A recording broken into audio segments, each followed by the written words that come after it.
ada tidak punya anak lalu menyuruh si anak laki-laki untuk menikah lagi, sejauh mana si anak laki-laki itu harus mematuhi perintah tersebut, Bu ya? Apakah memang itu menjadi satu keharusan karena memang ini kebutuhan orang tuanya untuk punya cucu atau gimana, Bu ya? Baik, ini bukan berbicara tentang poligaminya dulu, dasar masalah pernikahan.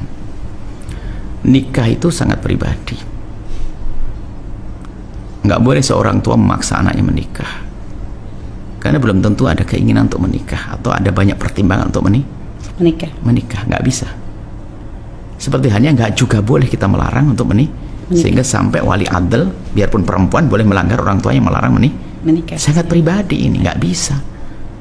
Jadi perintah orang tua untuk menikah lo nggak bisa, kan ini babnya lain, karena dia yang menjalani kewajiban adalah dia.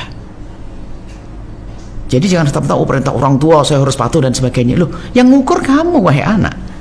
Kamu mampu tidak menjalankan kewajiban untuk menikah ini, dan kamu punya hajat tidak ke sana.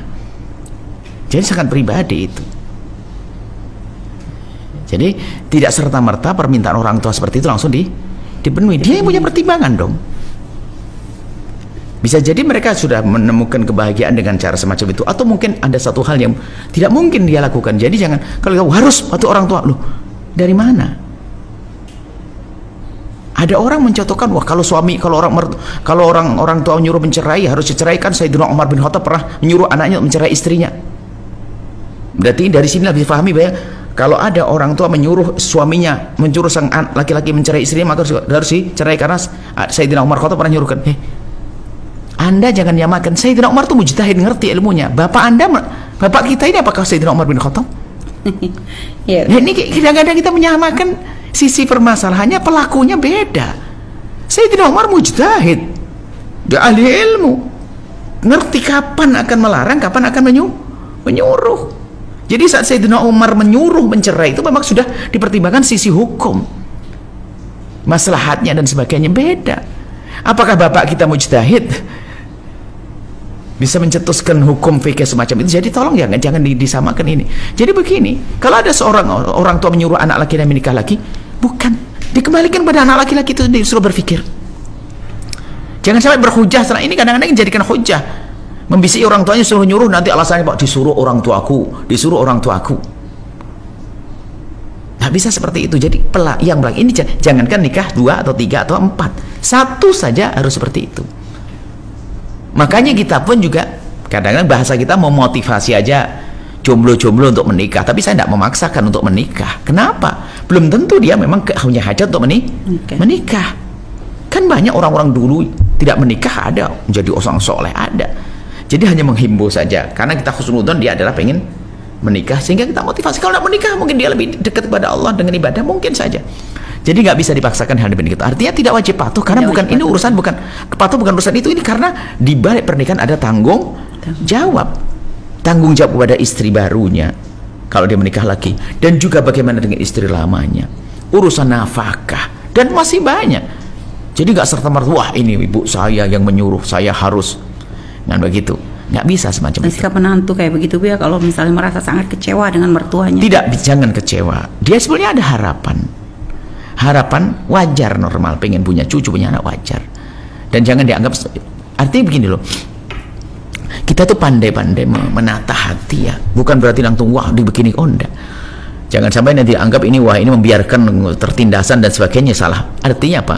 Jika ada satu perilaku yang tidak menyenangkan pada kita, memang nanti pada akhirnya perilaku tersebut hendaknya dihentikan. Akan tetapi dari kita yang mendapatkan perlakuan tidak nyaman, itu hendaknya jangan serta-merta yang kita hadirkan adalah emosi, kebencian, dan marah.